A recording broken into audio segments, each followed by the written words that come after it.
And I heard his voice with my own ears. He said, America is Babylon, and America will be destroyed in 1 hour. Babylon, America, the mother of harlots and abominations. I had a dream. And in that dream, I walked into a very large, plush movie theater. What I saw on the screen was a scenario after scenario, or snippets, if you will, on the big screen before me, of different ways that America would be destroyed, one right after another, without stopping or pausing. I saw where food prices would double, and then a short time later would double again. Everything was so expensive, and no one could afford to eat, pay rent, or utilities any longer. I saw many people being evicted and living out in the streets. It seemed as if everyone had lost everything. No jobs, no home, no hope. All was lost. And that was the look on many of the faces and many of the eyes that I saw. Now, I saw very many manufacturers, stores, shops, and even many banks closed. And many people had a hard time getting their money out of the bank.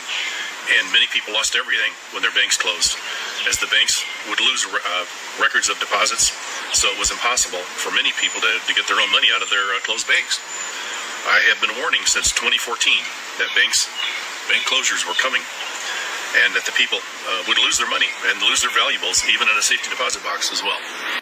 I saw people walking the streets looking like bums, very thin, who had lost everything, wearing rags, unshaven, looking like they had not had a bath in a year or more. I saw cash blowing down the street, and people would not even bend over to pick it up as it was taken. I was shown the stock market collapse, and everyone who owned stocks lost everything.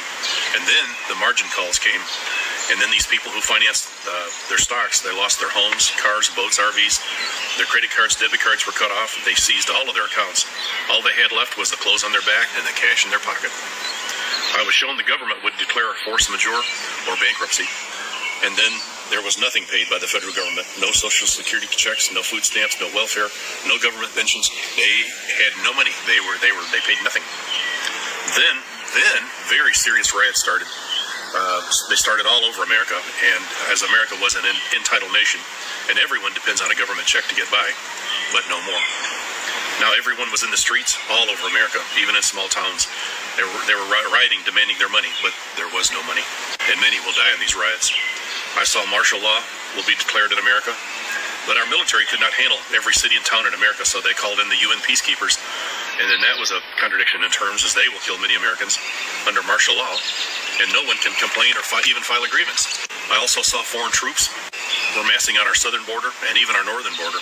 I saw thousands of single men of military age from countries like Russia, China, Iran, Syria, Iraq, Cuba, Venezuela, and even from North Korea entering at our southern border. And they just walked in, unopposed, with backpacks. And that was what I saw back in 2017. I also saw many troops and much military equipment being shipped into America, including AK-47s, RPGs, much ammo, artillery, even troop carriers, even tanks were shipped in via containers on cargo ships. These were smuggled into the country and stored in warehouses until they were needed. They had bribed the inspectors, who thought the containers were just big boxes full of fake Rolexes or fake Cabbage Patch dolls or the like, but it was, in truth, it was military hardware. So it would be stationed in America when the invasion started. I saw these men walk into America in rags, t-shirts, shorts, but later they received their military uniforms, and they were black, but they had no insignia or patches of any kind. Now I saw row upon row upon row of smartly dressed men in black uniforms and black helmets, and their lines were very long. I saw thousands of these men in America just waiting for the call to attack America. Everyone had a look of rage and pure hate for America on their face, for every American. Short season.